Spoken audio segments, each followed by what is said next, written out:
બનાસકાંઠા જિલ્લાના શિક્ષણ વિભાગને શર્મસાર કરતી ઘટના આવી સામે. દાંતીવાડા તાલુકાના આરખી ગામનો શિક્ષક કપાત પગાર પર રજા મૂકીને કન્સ્ટ્રક્શનનો વ્યવસાય કરતો હોવાનું આવ્યું સામે.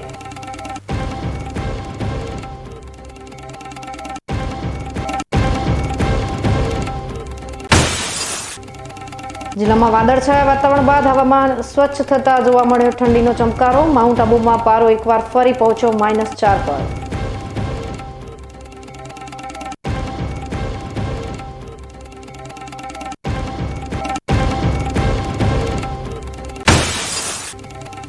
ધાનેરામાં પાલિકાએ દબાણમાં આવેલી મિલકત પર સીલ માર્યા બાદ પણ કામકાજ રહ્યું ચાલુ. અભયદેવ સુરીશ્વરજી મહારાજ સાહેબે બાંધકામની મુલાકાત લઈ પાલિકા પાસે માંગ્યા દબાણના પુરાવા.